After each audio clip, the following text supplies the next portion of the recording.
Pronto? Ciao, dottor. Ciao. Ciao, ciao. Ma facessi 7 anni. Ci pensi è Perché che non si sa se ci sarà la stagione lirica a Verona. Tu puoi immaginare Verona senza la Turandot nell'arena. Che paese è questo? Che cosa sta diventando?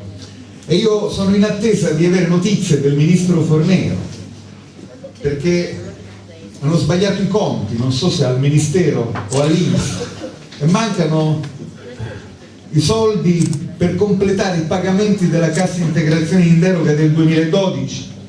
Manca $500 miliardi, sono decine e decine di migliaia di famiglie in tutta Italia che da 6 mesi stanno attendendo quello straccio di salario della povertà per esercizi di sopravvivenza, e non ci sono notizie per quanto riguarda la cassa integrazione in deroga per il 2013, e ancora non abbiamo notizie di cosa intendano fare per il problema degli esodati, cioè per quelle ancora 140.000 persone che sono uscite dal mercato del lavoro perché avevano fatto un patto con lo Stato e potevano entrare nell'età della pensione, potevano aprire l'ombrello della copertura previdenziale, e invece sono usciti dal mercato del lavoro e non godono di pensione, sono appesi in un limbo. E quando tu vieni al sud, lo dico per chi non sa queste cose, bisogna ricordarsi che 9 su 10 sono famiglie a monoreddito.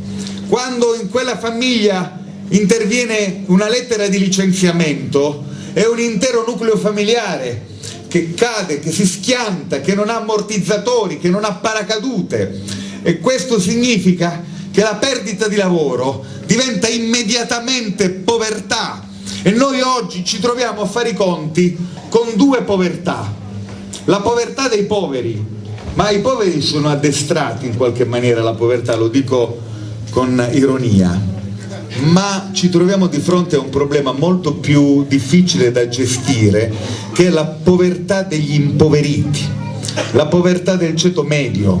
Se voi andate davanti a qualunque Caritas o andate a parlare con qualche sacerdote che allestisce una mensa dei poveri, vi racconterà come è cambiata la tipologia di chi si mette in coda per un pasto caldo oppure per avere una coperta e dei vestiti, e voi in quelle code vedrete gente ben vestita. A Roma è impressionante, a Milano è impressionante, a Genova, a Torino è impressionante come la povertà sia entrata. C'è un altro fatto che devo dire mi colpisce molto. Io sono tra coloro che in questi anni hanno alzato una voce contro un elemento apparentemente non politico di smarrimento della nostra società: il fatto che nelle famiglie si è determinata una frattura tra i vecchi e i giovani, che non c'è più dialogo, che ogni generazione parla con la propria generazione, siamo solo coetanei, non siamo più capaci di interloquire.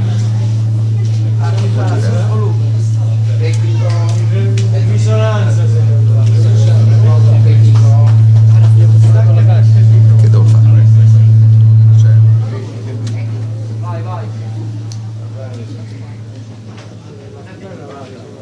Una specie di frattura multipla, no?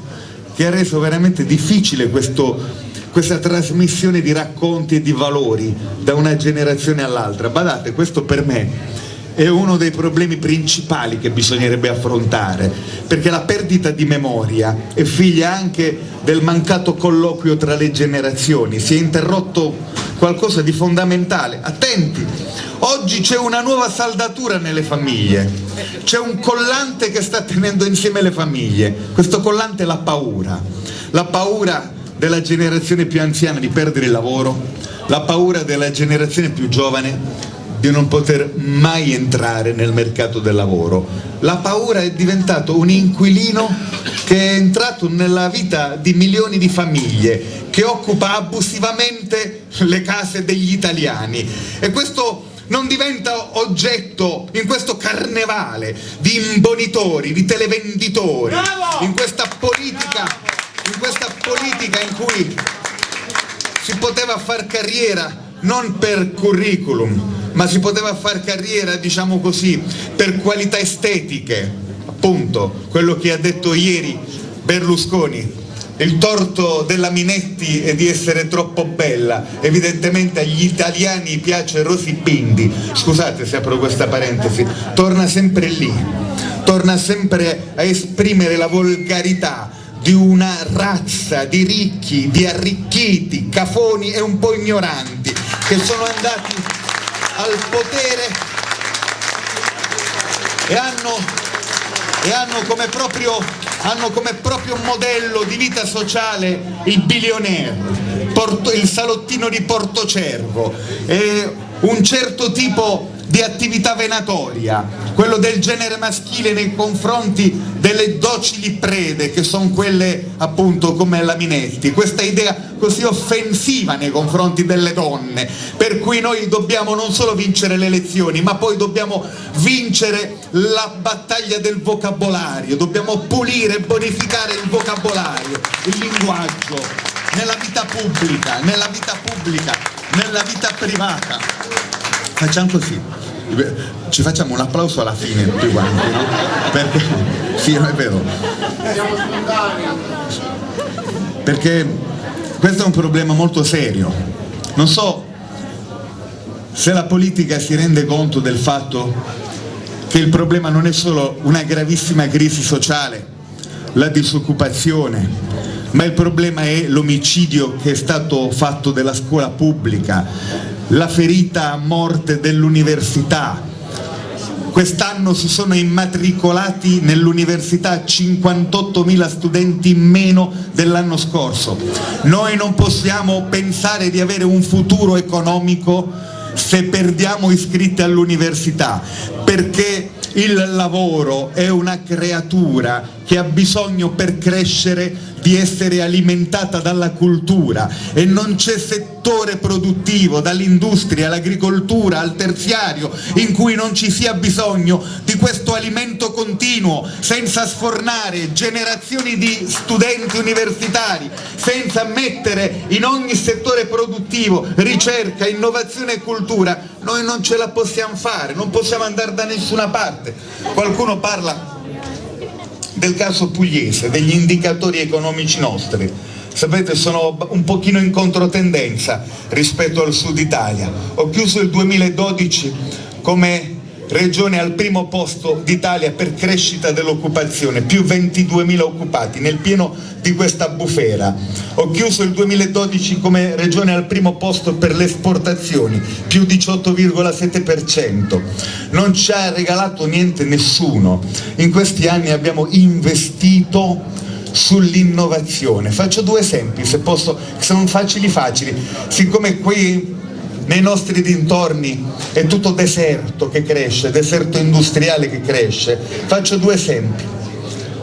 Avevamo una fabbrica che ha chiuso 1 anno e mezzo fa, una fabbrica meccanica a Bari, OM, Officine Meccaniche, 300 lavoratori saltati per aria. Oggi chiudiamo un accordo con l'Inghilterra, quella fabbrica viene trasformata, diventa la seconda industria automobilistica d'Italia. Produrremo 45.000 taxi per la città di Londra, rifaremo tutto il parco taxi di Londra. Perché? Per quale ragione? Gli inglesi si sono innamorati delle orecchiette, si sono innamorati delle cime di rapa, della pizzica, oppure perché noi in questi anni abbiamo investito denari nei laboratori di ricerca per le componenti dei motori ibridi, per tutto ciò che è automobile ecologica. Metti 10 milioni di euro sull'iniettore per l'automobile ecologica, metti 12 milioni di euro sul cambio per l'automobile ecologica, e hanno fatto il giro d'Europa e hanno deciso di venire da noi perché hanno trovato l'expertise, hanno trovato la struttura e l'infrastruttura tecnologica, perché devono rifare i taxi esattamente come erano, quelle macchine gigantesche molto fascinose, ma con motori ibridi per inquinare di meno nella città di Londra. E perché Boeing, grande multinazionale americana, attraversa gli oceani e viene in Puglia a costruire una parte rilevante dell'aeroplano del futuro?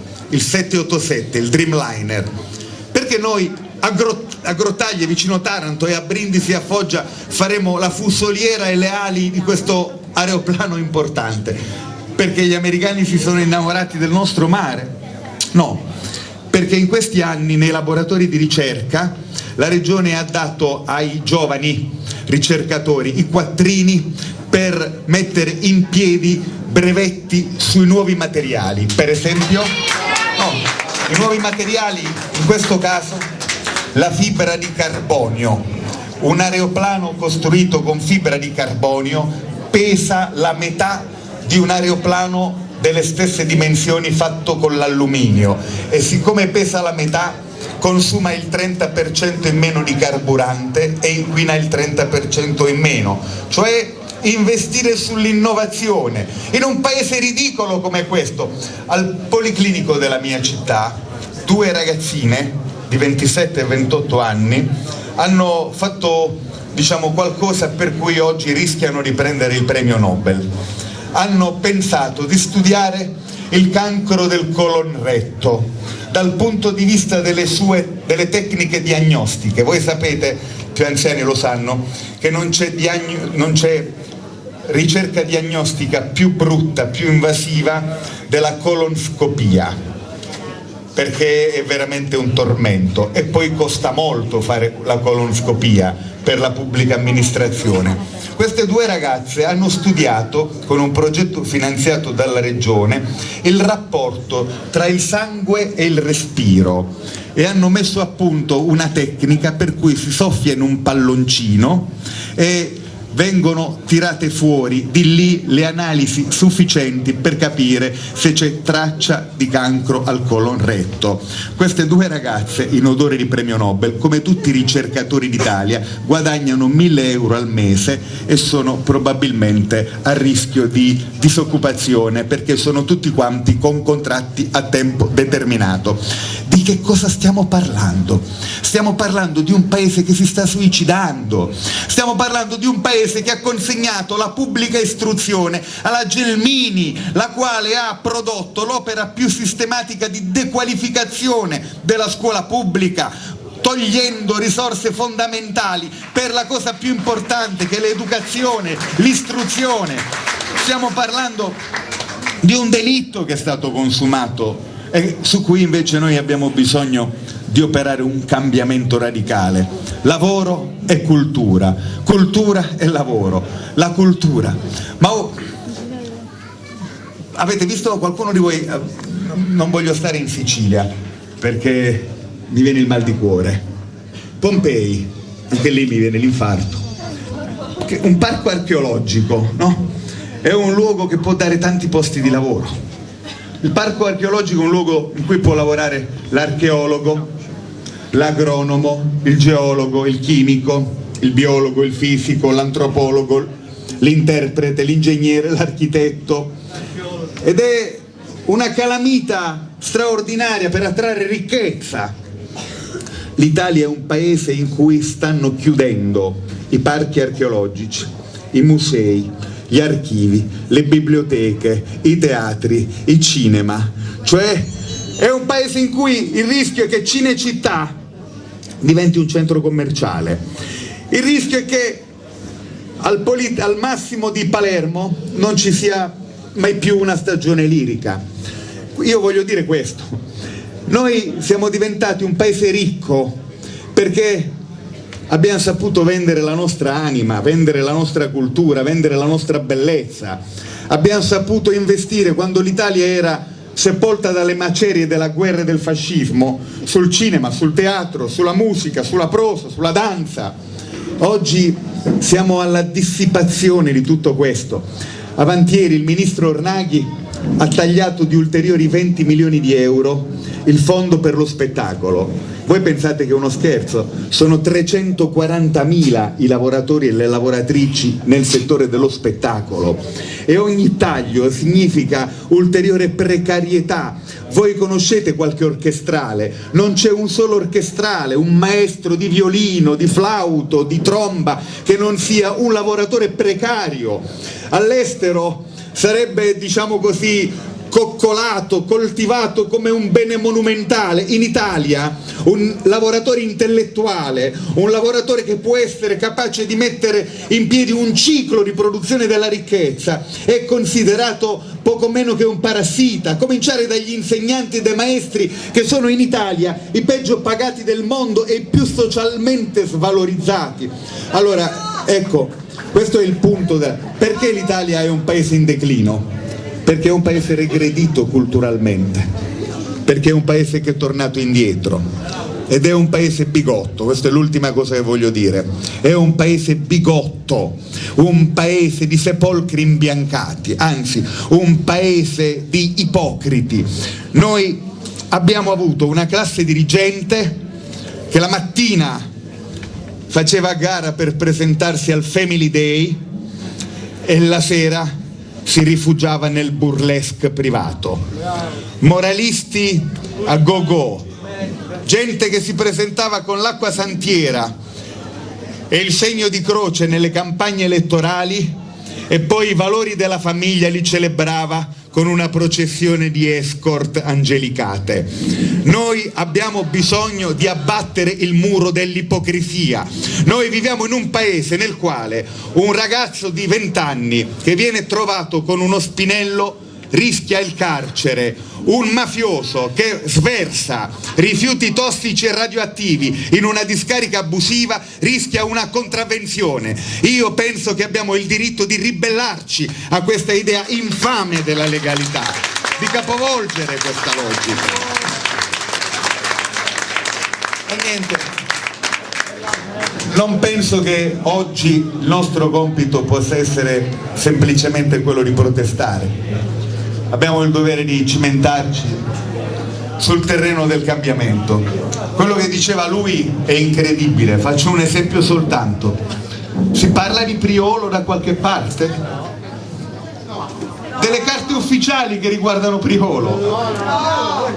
Si parla di che cosa è oggi il cumulo dei veleni, delle sostanze nocive dalla pianura padana fino alla Sicilia, attraversando tutta la penisola?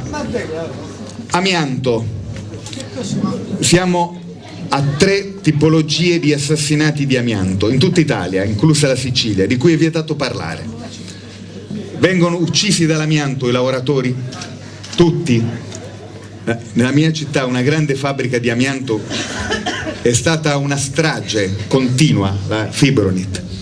Dopo che muoiono i lavoratori comincia il ciclo della morte delle mogli che lavavano le tute impregnate di fibre di amianto, e ora c'è la terza generazione, i cittadini che hanno abitato nei quartieri circostanti alle fabbriche di amianto, eppure non ne parla nessuno. Sapete come si muore di amianto?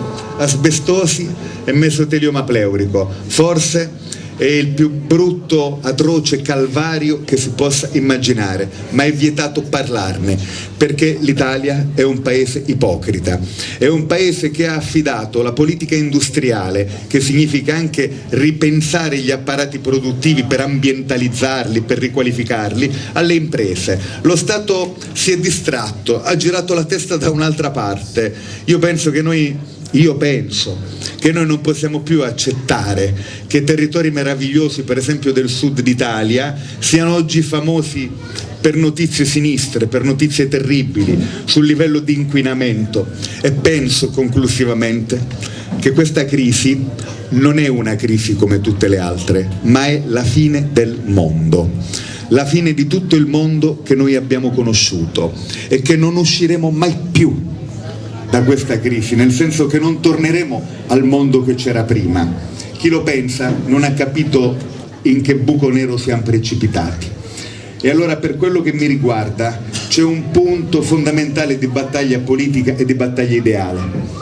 Non si può più continuare a vivere pensando che il mare, la terra e il cielo siano delle discariche a disposizione di qualunque tipo di sversamento, di qualunque tipo di veleno, perché la terra sta finendo, il mare si sta inquinando irreparabilmente, e credo che noi dobbiamo usare la crisi come un'occasione per cambiare mentalità, per cambiare cultura e per cambiare politica. Penso che sia oggi il tempo in cui si fanno le scelte che riguardano il futuro. Badate, amici miei, gli scienziati ci dicono in maniera univoca che il danno che sta accadendo, per esempio nel Mediterraneo, è irreversibile, che non si potrà tornare indietro. Voi lo vedete nel vostro mare. Ogni anno credo che nuove specie tropicali nuotano nei nostri mari. Gli eventi meteorologici estremi, quelli che un tempo vedevamo ai Caraibi o in Florida, invece bussano alle porte di casa nostra. Viviamo l'estate inseguendo incendi boschivi che mettono a repentaglio tutto il patrimonio verde che c'è in tutto il Mediterraneo. Viviamo l'inverno difendendoci dalla pioggia che precipita in forma alluvionali e che ci trova impreparati perché abbiamo il territorio dissestato, devastato, stuprato dalla cementificazione selvaggia. Attenti, noi siamo qui con la costa che vive il fenomeno dell'erosione, con i polmoni d'acqua della nostra terra, le falde che si stanno esaurendo, con i fiumi che nel loro inquinamento cominciano a vivere una specie di agonia, con la montagna che viene oltraggiata. Noi siamo di fronte a una campagna che è stata progressivamente abbandonata e l'agricoltura non è solo un problema di ricchezza economica, è la ricchezza ecologica, è la difesa del territorio, ma l'entroterra viene abbandonato. Cioè qui c'è la necessità di fare punto su una storia demenziale di crescita economica che ci ha portato verso il disastro e quindi c'è bisogno oggi di avere il coraggio di mettere nella politica pensieri lunghi come quelli di Barack Obama nel discorso che ha fatto l'insediamento per il secondo mandato. Obama ha detto una cosa: il compito e la missione di una generazione. Vedete? La nostra generazione è sfortunata, quella più giovane, è cresciuta in una scuola che era un'area di parcheggio, ha visto alla TV l'Isola dei Famosi, Il Grande Fratello e si trova con la prospettiva di non entrare mai nel mercato del lavoro. È una generazione sfortunata, credo che sia la generazione più sfortunata della storia, perché si può avere la camicia firmata, si può avere anche un jeans diciamo griffato, ma senza la prospettiva di un futuro produttivo c'è un cortocircuito, c'è la perdita del senso della vita sociale e della vita individuale. Io penso che quando Obama dice il compito e la missione di una generazione, alza lo sguardo verso il cielo, indica un orizzonte importante. Lui dice che il compito è rimettere in cammino il sogno dei padri fondatori per cercare orizzonti di eguaglianza, diritti eguali. Io mi guardo attorno, vedo le cose che accadono in Inghilterra e in Francia, vedo le cose che accadono negli Stati Uniti d'America e sono contento perché vedo che nel mondo avanza la stagione dei diritti. Poi mi guardo attorno in Italia e mi viene la tristezza, perché questo è un paese senza diritti, è un paese in cui un ragazzo marginale può essere torturato e ucciso in carcere, laddove dovrebbe essere particolarmente protetto, come è accaduto a Stefano Cucchi, è un paese che viene giudicato crudele e disumano proprio per la realtà di 70.000 detenuti stipati come sardine in carceri disumane, è un paese in cui un bimbo che nasca qui e che cresca esattamente come tutti gli altri bimbi, parlando benissimo la nostra lingua e i nostri dialetti, se nasce da genitori stranieri non è cittadino italiano, perché da noi vige il codice nazista del diritto di sangue e di stirpe per offrire cittadinanza, e io di questo mi vergogno molto. È un paese che ha tagliato i fondi per la non autosufficienza. Abbiamo dovuto vedere i malati di SLA andare sotto Palazzo Chigi e minacciare atti estremi di protesta, perché a quelli, cioè alle persone più fragili e più vulnerabili, devi togliere 900 milioni di euro, tanto era il finanziamento alle persone disabili gravi, mentre non possiamo privarci della spesa di 40 miliardi di euro per comprare 90 cacciabombardieri F-35. Questa è una schifezza. Questa è una schifezza.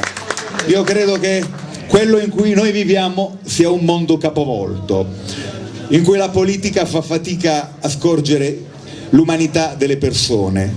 il diritto alla dignità di ogni uomo e di ogni donna, e il diritto nostro di rimettere al centro la lotta contro ogni forma di povertà, povertà di diritti, povertà di libertà, oltre che povertà di reddito. Per questo Sinistra, Ecologia e Libertà è in campo per questa battaglia. È una battaglia difficile. Per me, lo dico con una certa sincerità, se mi permettete, se mi permettono anche i giovani là dietro, per me questo è il 41esimo anno di militanza politica della mia vita ed è molto triste. Diciamo, il 40esimo è stato un compleanno triste di militanza politica. Mi sono iscritto la prima volta nel 1972 a un'organizzazione politica e 40 anni dopo vedo il contrario di quello che ho sognato e per cui mi sono battuto in tutta la mia vita. Vedo un mondo involgarito, vedo un mondo ancora peggiorato dal lato dell'egoismo selvaggio, dell'individualismo predatorio. E la voglia tante volte è quella di arrendersi o di ritrarsi, di tornare nel proprio particolare, nella propria vita privata. Però io parlo anche di me, del fiato che mi manca, dei diritti che non ho ancora potuto conquistare per me. E siccome sono una persona tignosa, penso che bisogna stare in campo, nonostante tutto e nonostante tutti, a cercare faticosamente, provando e riprovando, di mettere in piedi quella cosa che chiamiamo buona politica, che è l'idea che insieme possiamo guardarci allo specchio, vedere le ferite della nostra comunità e provare a curarle. Se io vi dovessi dire qual è stata la canzone della mia vita, è stata proprio quella di Franco Battiato, che ho usato come colonna sonora di tutte le mie campagne elettorali. Franco è stato gentile a consentirmi di fare questo, la cura. Vorrei prendere questo paese, pensate a una regione come la Sicilia, pensate alle regioni del sud, quello che ho provato a fare nella mia regione, la Puglia, e dire: sei un essere speciale e io avrò cura di te. Grazie.